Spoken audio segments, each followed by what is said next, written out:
Olá pessoal, meu nome é Daniel e esse vídeo é para apresentar a unidade curricular de Filosofia e História das Ciências para o programa doutoral em Ensino e Divulgação das Ciências.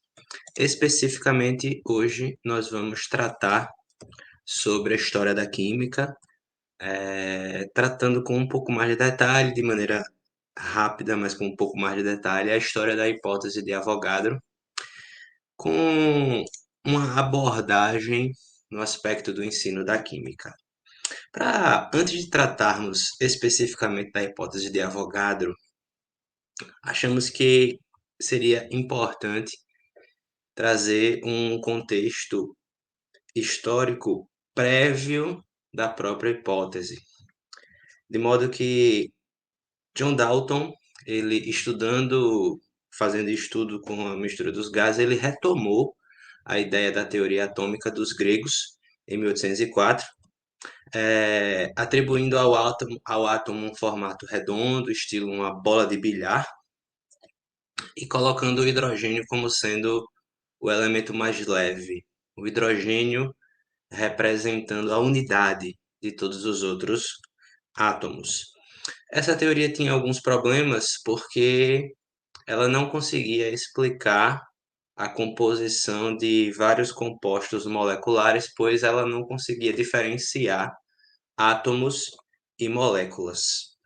O investigador que justamente conseguiu perceber a diferença entre átomos e moléculas foi justamente Avogadro, que ele se formou em ciências jurídicas, né, atuava como advogado, mas ele tinha muito interesse em química, ele era professor de física, professor de ciências, e ele é, com certeza, um dos autores mais importantes para a química moderna, porque ele instituiu um dos princípios mais interessantes que tem ramificações e a gente consegue perceber a sua fertilização até hoje, a, atribuindo, né, como dissemos, a distinção entre átomos e moléculas.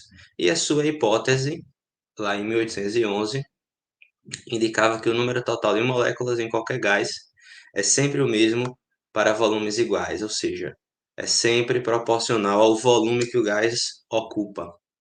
Atualmente, no âmbito do ensino da química, nós conseguimos atribuir algumas analogias, né, como esse exemplo dos balões que contém hidrogênio, nitrogênio e oxigênio, e uma interpretação para essa hipótese pode ser o que está escrito, né? Que se todos os balões contêm o mesmo volume, isso significa que todos eles contêm exatamente o mesmo número de moléculas. Em 1858, o químico italiano Cannizzaro ele retoma a hipótese de Avogadro, conseguindo estabelecer uma distinção precisa entre o peso atômico e o peso molecular, e é aí que a hipótese de Avogadro consegue ganhar um status de lei. Em 1865, nós tivemos, através do Johann Joseph Loschmidt, utilizando a teoria cinética dos gases, as primeiras medidas dos valores numéricos de Na. Na é um número conhecido como número de Avogadro. Esse número ele foi estabelecido de maneira mais precisa apenas em 1909, por Jean-Baptiste Perrin, que atribuiu a esse número um valor equivalente a 6,02 vezes 10 elevado a 23 moléculas. São 602 acompanhado de mais 21 zeros. É o número de moléculas contidos num volume equivalente a 22,4 litros. O número de moléculas equivalente a um mol determinado gás. Assim, nós interpretamos a hipótese, e dessa vez a gente já pode chamar ela de lei de Avogadro, nos tempos de hoje. Mas por que a abordagem histórica pode ser importante no ensino da química? Obviamente existem alguns argumentos que são desfavoráveis à atribuição da história da química no ensino, como, por exemplo, ser uma abordagem que ela é muito mais interessante àqueles que não são especialistas, uma abordagem mais para o âmbito da divulgação científica do que para o ensino, porque quem argumenta contra a história da ciência no ensino indica que é muito mais importante nós estabelecermos os parâmetros lógicos, no caso, entender como é que as coisas funcionam, sendo mais importante do que entender como é que as coisas foram construídas. E para defender o estudo da história da ciência no ensino, a abordagem da história da ciência no ensino, nós vamos apelar para dois epistemólogos que nós conhecemos razoavelmente, né, do âmbito dessa unidade curricular, em que Popper indica que o conhecimento ele não parte do nada, não é uma tábula rasa, como também não nasce da observação simples. O progresso, o conhecimento ele é progressivo, ele consiste fundamentalmente na modificação do conhecimento precedente. No caso, conhecer como é que aqueles conceitos foram se desenvolvendo ajuda-nos a entender com muito mais profundidade o próprio conceito. E ele indica, né, que se a história da ciência fosse vista como um repositório para algo mais do que anedotas ou cronologias, poderia produzir uma transformação decisiva na imagem de ciência que atualmente nos domina.